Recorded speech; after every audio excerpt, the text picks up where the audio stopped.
But tonight we begin with the key developments in the Delhi rape case, which is now seeing national repercussions as well. The Delhi police today filed an FIR against Uber for cheating and not following protocol because they did not verify their drivers, while the Home Ministry has asked all states to stop web-based taxi services, including Uber. However, reflecting a clear division within the government on this approach, Transport Minister Nitin Gadkari said that banning Uber or these services wasn't the answer. He said, in fact, the problem lies with 30% of driving licenses in the country that are estimated to be fake. It also now turns out that the accused Shiv Kumar Yadav is a serial offender. He is out on bail in another rape case from UP in 2013 and has also been booked in yet another sexual assault case. Well, the question is, how much has really changed since the December 16th case of 2012, whether all that was promised at that time, from night patrolling in buses to more CCTVs, whether any of those promises actually translated into something concrete on the ground. Sanjay Kaul, the BJP spokesperson, here in the studio with us tonight. Author Chetan Bhagat joins us this evening from Mumbai. We have senior advocate and activist Vrinda Grover joining us from Kolkata. Also joining us tonight is Rujuta Devekar. She's a nutritionist, author, columnist, and someone who actually fought off a man who was, giving her catcalls. And Rujuta, I'll actually start with your own experience today. What happened to you wasn't technically in public transport. I believe you were walking to your office from your residence when this auto driver whistled at you, made catcalls. But you decided to take matters into your own hands. What exactly happened that day, and how did you get the courage to do that? Well, I guess, if you grow up in Mumbai, then you kind of just develop the courage to do these kind of things, because this is really routine for most of us girls. Be it the buses, be it railway platforms, be it the trains. I think it's at least one incident like this a week at least. And sometimes you let it go, sometimes, you fight back. And, I guess we need to fight back every single time. What happened on that day was that it was about 4:30 in the afternoon, so bright daylight. I was walking on the footpath like a good citizen, walking towards my office building. It was a holiday, trying to do some work for the office building. And that's when this incident happened to me. And one of the reasons why the rickshaw guy could actually do this is because he depended on me to stay silent, put my eyes down and walk away, like the way most of us girls are trained to do. And when I ran behind him and finally caught his collar, thankfully because the signal went red, that's when he said to me, "Sorry, sister." I think the minute you confront them, you're a sister, otherwise you're just an object. But, Rujuta, one of the things, is, and I don't mean to make this Mumbai-Delhi differentiation, that you generally are told that in Mumbai women are safer. And in Delhi, certainly, I can tell you, women feel very unsafe when we're walking on the streets, when it comes to using public transport, and nothing has changed that, in substantive terms for us since the 16th of December 2012. But is it really, is it similar in Mumbai? Is there a myth that Mumbai is safe for women then? Well, we do believe that it is safe for Mumbai because we are still going out on the streets, we are still hiring cabs, we are still walking around. Today, I was wearing a sari, pushing a car on a road, we are not so worried that someone's going to see my arm, someone's going to see my stomach. But it surely is getting rampant, these kind of things. And earlier, I guess it was maybe just a brush on the body, just a pinch on the cheek or the butt, and now it just seems to be getting more and more intrusive, even on our bodies. Yeah. Vrinda Grover, you have followed the December 16th case so closely. You have heard all the announcements that were made at the time, including the Nirbhaya Fund, and you heard the finance minister also announce that fund would be used in various different ways, the new finance minister, when this new government took over.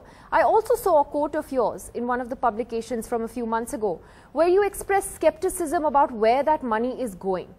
Do you still have that skepticism? What's going on with that fund and that money?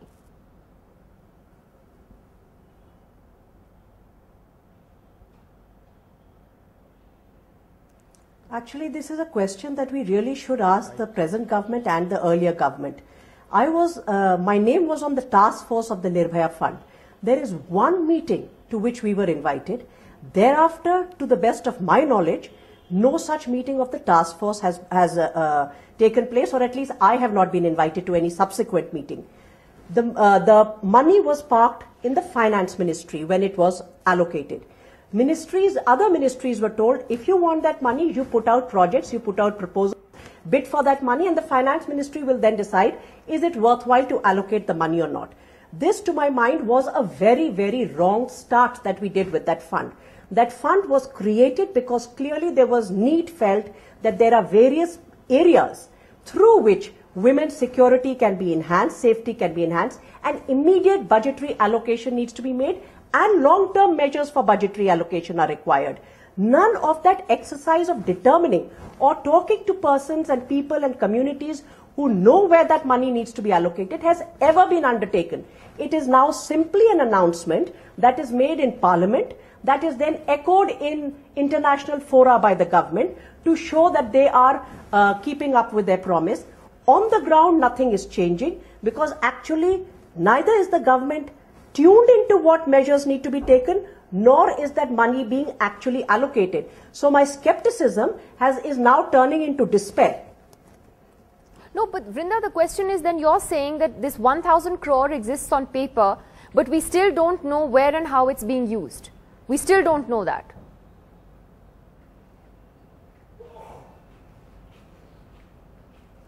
Yes, nobody knows. Why is it that the government does not occasionally and each and every time an allocation is made, say, all right, this is for putting up safe homes. This is being made for providing psychosocial counseling.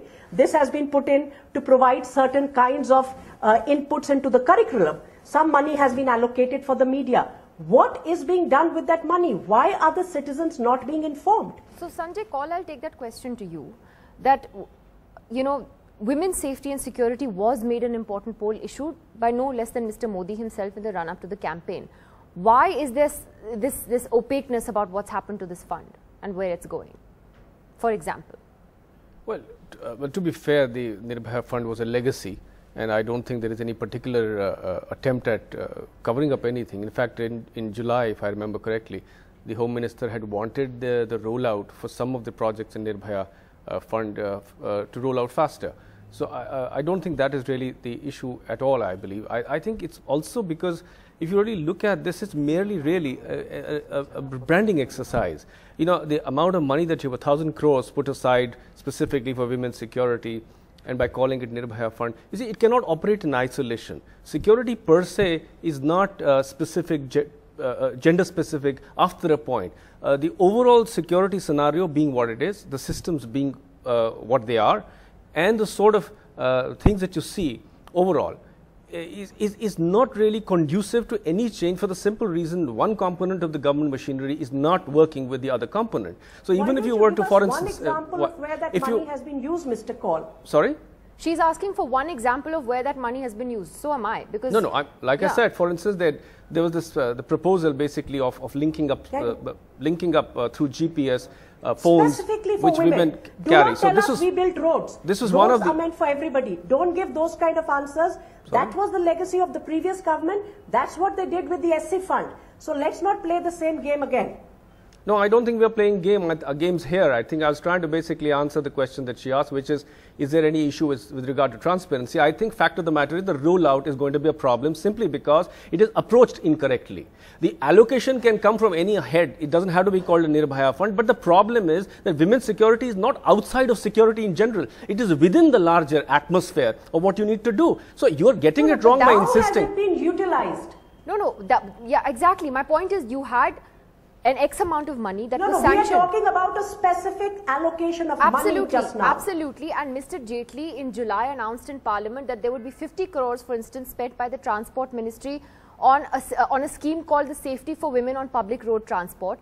150 crores he announced that the Home Ministry would spend to increase the safety of women in large cities, also setting up crisis management centers in all regions of the NCR. Has any of that happened? Look, if you're specifically talking about the NCR and Delhi per se, then you do understand that fact of the matter is that we have come through a 15-year regime and then a 49-day chaos and now government and suspended animation. So, I mean, if you really want to specifically talk about just Delhi, then it's a completely different scenario. I have a lot of justification for that sort of a thing. But I thought we were approaching this completely from the sense of security in general for women nationally or in general. So, if you really want to specify and specifically talk about Delhi, then we have major problems in in Delhi. For one, there is jurisdictional issues. There is the fact that we can obfuscate the issue by going into generalities now. Madam, I can only deal with one anchor at a time. No, I think what my point is simply this. Look, my point is that if you are talking about... You had 6 months, the division of how this money was going to be used was announced by the finance minister in Parliament in July. You've had 6 months. The Modi government cannot keep saying that we had 15 years of them, we had 10 years of Congress and therefore give us time. I mean, there has to be some movement forward. My point is, where is the accountability on where this money has been spent? Like I said this is a legacy fund.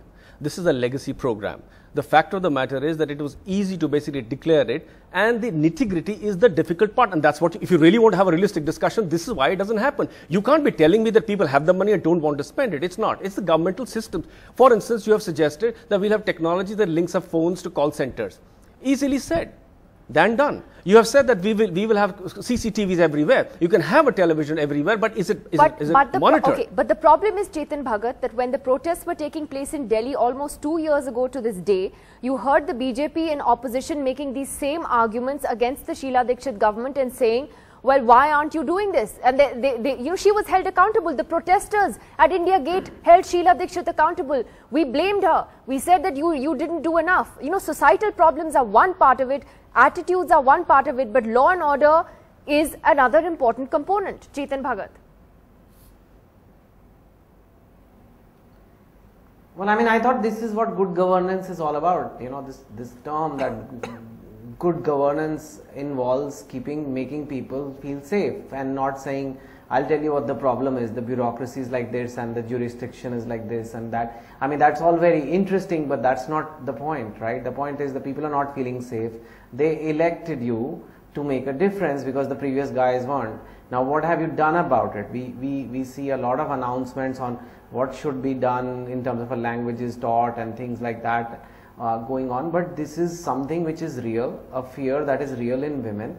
This can be addressed, and we haven't. Even now we are seeing Uber being blamed for it entirely, whereas the fact is new cases about this, the perpetrator, new cases are coming by every day. Even still the police has no idea. There may even be another case that will come out tomorrow, day after. I mean, we don't have digitized. Ideally there should be a system where any criminal you can see it digitally. I mean, this could have been done. This particular rape could have been avoided. Now, of course, anything can happen, unfortunate thing, but if we had a good set of records, it would have popped out and this guy would not have got a license, would not have got this. But we don't talk about it now, and it becomes political so fast. Pretty soon you will have in this debate the Congress and BJP guys fighting, and I think nobody really cares. Nobody really cares for women in that way. Sanjay wants to take that on. They really wanted to solve it. Someone should be very, very angry about it. I think it's a question of accountability. Who in the government is angry about it? Everybody is coming and saying... No, but it's a question of accountability. I mean, I have to say, I don't know how much the media also followed up in terms of stories on, what was announced at that time after the December 16th gang rape and what was implemented. We also react in a knee-jerk fashion when something horrible like this happens. Sanjay has a response to you, Chaitanya. I disagree with the idea that, there is politicization of the issue. On the contrary, I have always maintained that there has to be politicization because that's what brings in accountability. Now, and I'm actually loath to argue in reverse that, Congress and BJP will probably fight over this. I think they should. That's perfectly okay. The question still remains. If you are not going to take the case up in right earnest and actually analyze what went wrong, as in the case of Mr. Bhagat was just talking about, then you will want to have solutions which have nothing to do with the problem. There are very large and endemic problems, and the fact of the matter is that if you start from one end of the spectrum, it is policing, it is law and order, it is justice, it's the way that you don't want to get into the finer issues of, whether the roads are lighted or not, but it's also basically the companies. I mean, I don't know if you want to, if you have the luxury of time, but of course we do, so my point is that, so then also corporate governance, as far as the company is concerned, how do we get into a regulatory mechanism which, I mean, it doesn't exist. How do they get licenses to operate? So, I mean, there is a huge number of issues. But you know what else we're hearing tonight? Vrinda, I'll just come to you. Give me a moment. Renuka Chaudhary joins us tonight. Renuka Chaudhary, we're also hearing in something that's so eerily similar to December 16th, that there are about some 3 police stations near the spot where this girl was raped. And there were probably around 4 to 5 police patrol vans that were also patrolling the area, but not that particular street where this incident happened, and she was screaming for 30 minutes, okay? She was screaming for 30 minutes, crying out for help, and nobody helped her, nobody heard her. So what has changed, Renuka Chaudhary? What's changed? Nidhi, I think first of all, we have to look at this realistically. Is it possible for us to patrol every lane, every corner, every street corner? No. That's the truth. Now, have they crossed 3 police stations or 30 police stations? It doesn't make a difference. The point is that there is enough technology now, and the government had 6 months in place where they should have given out the message that there's zero tolerance. This was part of their virtual manifesto when they kept having national advertisements saying that they are not going to accept any kind of violation of women. Women's safety has to be a national issue, and that's where we all need to collectively and cohesively work to ensure that women are safe. No, but then you're politicizing it the way they attacked you when you all were under attack under Sheila. That's all right. That's all right. Of course we will politicize it. You must, in a democracy, you have to. This will bring out the best. This will make the government react. What do you want us to do? Satyanarayan Kathas? That won't work. So you have to politicize it to whip the government into place and to bring them into course correction and to make them deliver.